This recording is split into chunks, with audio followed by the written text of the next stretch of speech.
Okay, US domestic politics. One of the things I love about being a geopolitical analyst is that I don't normally have to touch the dumpster fire that is US politics. I get to explore the rest of the world and what's going on there and explain it.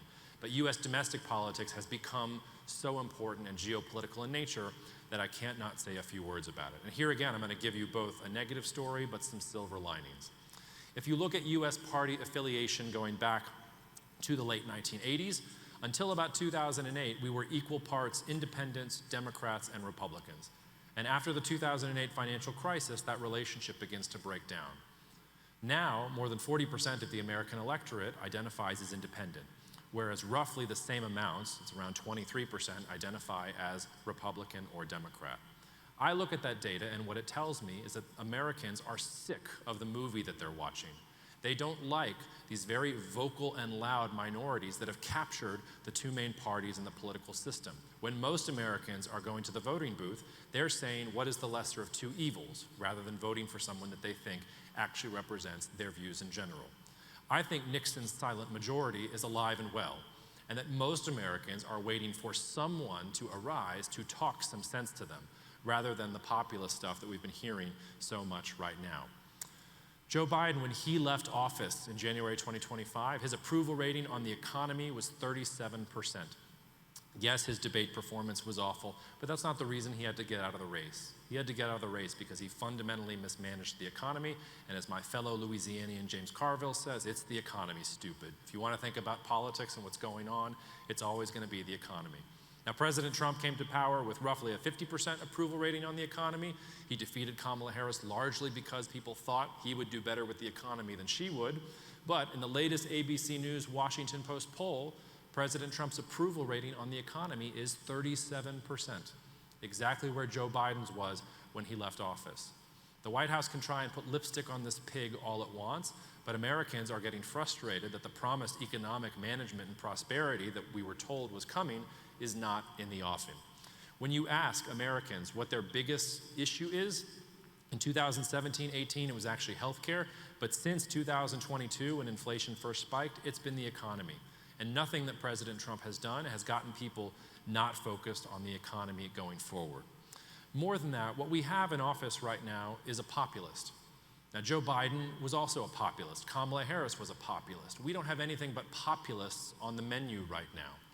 If you are a fiscal conservative, somebody who thinks we shouldn't spend more money than we have as a nation, fairly straightforward thing, there is no politician or president from the last 75 years you should admire except William Jefferson Clinton, because he's the only one who cared about fiscal conservatism. He's the only one who balanced the budget and actually led us to surplus. Every single other president going back to Eisenhower blows out the deficit to give goodies to the American people and to prop up their poll numbers. And this is a trend that has continued, party to party, administration to administration. President Trump is merely the worst offender, but as you can see on that chart, there have been plenty others, both Democrat and Republican alike. Now, this government would like you to think that it is fiscally conservative. One of the ways they sold that one big beautiful bill from earlier this year was that it was supposed to lead to some cuts that would help balance the budget. The one big beautiful bill is a PR coup because it's not actually supposed to cut any of that spending until after President Trump is out of office. Now, you show me a president who's going to get elected and follow through on President Trump's cuts to government spending, I will show you a chipmunk that speaks Swahili. This is not something that actually exists. No president is going to do that just because President Trump said so. They're going to do their own thing and their own populist things. In fact, we're going to add considerably to the deficit over the first 2 years of this bill. Whether you agree about migration or immigration or all these other things, I want to point out that we have given ICE a budget relatively equivalent to the entire Italian military. We're throwing money all over the place for issues that the president thinks are going to do good things for his poll numbers. Now, the market is smarter than we give it credit for. The market is looking at this and saying, okay, you know what that means? Inflation. If they're going to keep giving out the goodies, if they're going to keep spending, that means inflation is going to go up. The prices of things are going to go up. If you look at inflation expectations in the economy over the last 30 years, they are almost off the charts. If you look at the yield on the 30-year Treasury, and we can do it for any one of these instruments, we're not back at the stagflation levels yet of the 70s and 80s, but we're certainly higher than we've been since 2008, and we're going in the wrong direction. Also, just psychologically, we've got an entire generation of young people who have grown up thinking that 5% interest rates are high. They don't remember what it was like in the 70s and 80s when 12% interest rates might have seemed good to them. They don't know how to operate in that environment. It hurts their brains to even think about it. If you look at the US dollar, we've had a pretty substantial decline in the value of the US dollar this year. This is something that I expect to continue going forward. The good news is that maybe that makes our exports a little bit more competitive. The bad news is that we're hemorrhaging influence of the global reserve currency when we're trying to secure trade deals with some of these other countries that we're talking about. Now, when the government shut down, we lost most of our data tracking for 43 days on the CPI and where prices were going in the economy. So this is all data back to August, September 2025. But what I want you to see here is you can see again very clearly where Joe Biden lost the election. But you also don't have to be an economist to look at that chart and see that prices are rounding the corner in the wrong direction, that they're starting to make a smiley face and they're starting to come back upwards. One of the reasons I would tell you that we haven't felt this as much as we might have is because energy prices for most of this year have been incredibly subdued. And for this, we should give President Trump some credit. He managed to strong-arm the Saudis into pumping as much oil as they possibly could to keep those energy prices low. Again, because he's a populist. He cares about pushing up his poll numbers because he wants those prices low. But the last CPI print before the government shutdown, energy was starting to pick itself up off the map. Even with the Saudis pumping as much oil as they're pumping, energy costs are starting to rise for the average American consumer. Very quietly last year, we had record low prices for natural gas in recorded history for the US consumer. Over the last couple of months of this year, they've started to ascend upwards. Part of this is more demand from things like data centers and AI. Part of this is actually we're exporting the LNG to the Europeans, and they are willing to pay higher prices than your normal American consumer. Now, what does all that mean for food?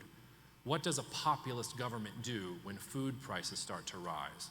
Well, to skip to the end, nothing that helps the producers or the farmers, because you do well when the prices go up, and the administration wants to make sure that the prices are kept artificially low.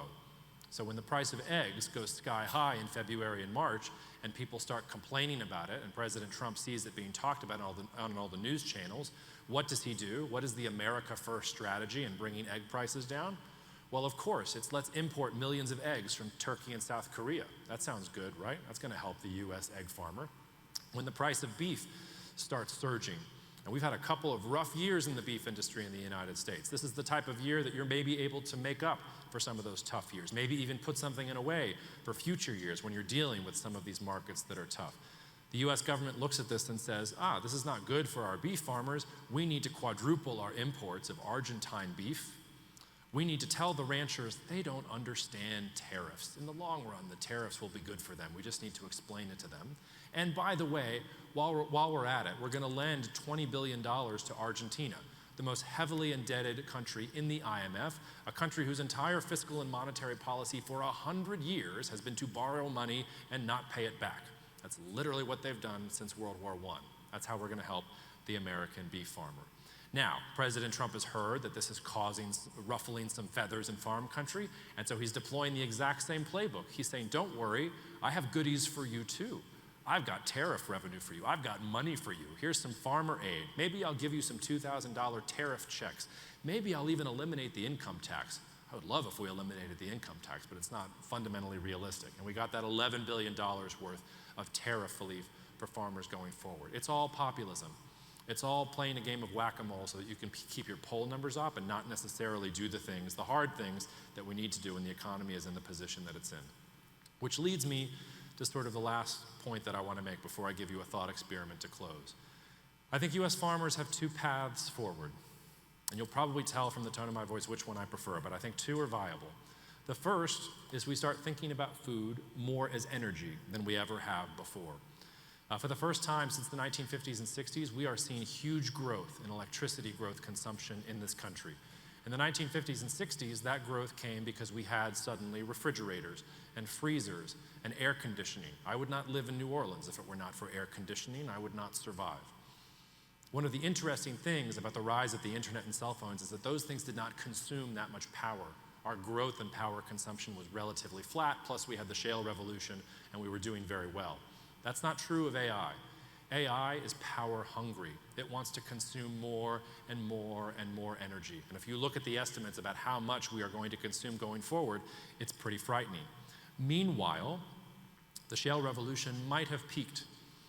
Yes, we're producing a lot of oil and a lot of natural gas, but we're starting to see a plateau. Maybe the best wells have already been drilled. Maybe we're getting diminishing returns on those alternative energy resources that we've gotten so good at harvesting for the American economy. Maybe Taylor Sheridan's Landman is the top of the market. Maybe we should identify it as it's probably only going to go down from here, because that's what it looks like when you frack a well. You get a big increase in production and then it goes down in general. So if we need every single electron, and if we are going to start seeing some crunches on the energy sector coming forward, then maybe we get a repeat of 2005. It's hard to put ourselves in the shoes of 2005, but at that time, energy insecurity was our biggest geopolitical problem. If somebody had told the Bush administration we were about to have the shale revolution, they probably would have all lit their hairs on fire. They would have said, "What are you talking about? That's not possible." And in 2005, we embraced ethanol as a strategy to try and make sure we had energy security in this country. I think a similar moment is probably coming in the future. And is it going to be renewable diesel? Is it biodiesel? Is it sustainable aviation fuel? Is it something that hasn't even been invented or marketed yet? I don't know, but I know that we're going to need a lot more energy in this country going forward if we're going to achieve all these glittering things that AI is going to do.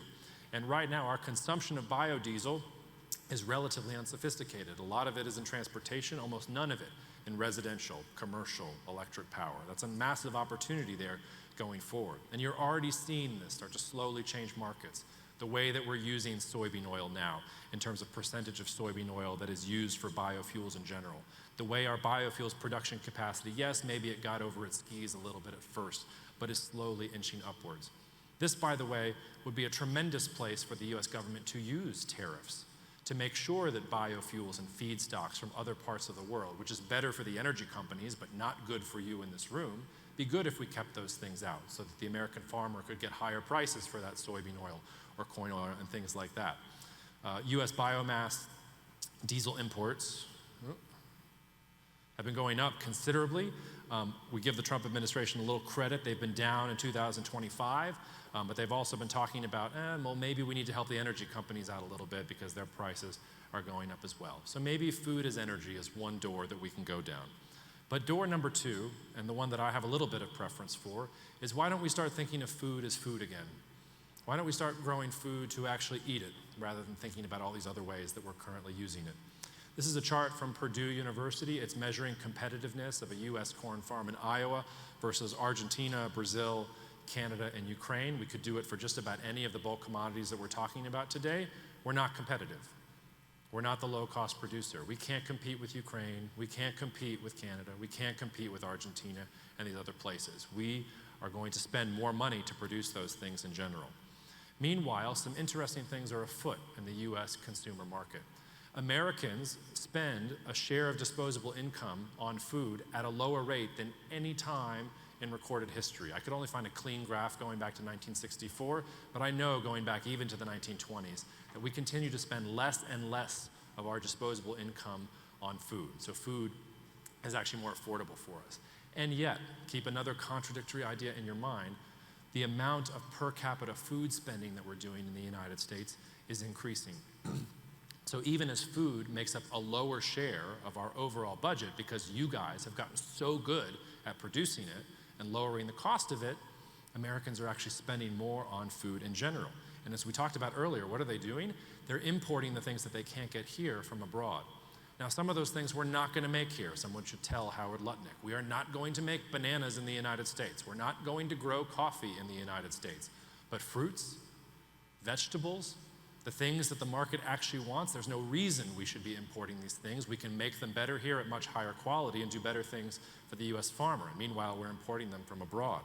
Also, look at what the market is telling you. Millennials and Gen Zers are spending a much higher percent of their disposable income. Ooh, we didn't like that point. That's okay. Millennials and Gen Zers are spending a much higher share of their disposable income on food that they think is healthy. And here, I'm your target customer. I'm a geriatric millennial. I'm wearing this ring all the time so I can track my heart rate and my HRV and see how nervous and stressed I get when I'm up here talking to audiences. A hipster in Brooklyn will always pay $15 for that loaf of sourdough bread. I guarantee it. Americans will whine and complain about the price of the food that they are buying, and they will still buy it. There is nothing in the Constitution that says that we are entitled to life, liberty, and cheap corn. That's not in there. Americans are the best at whining in the world, but they're also going to buy it no matter what happens. So when you look at market developments in general, look at Coca-Cola. Coca-Cola's been laughing its way to the bank in the last year or two, not because we're drinking more soda, but because they have this partnership with Fairlife where they have this dairy milk drink that doubles the protein and cuts the sugar. And they're making billions of dollars off of it because they've been able to sell it as a health food. My wife likes these new protein bars called David protein bars.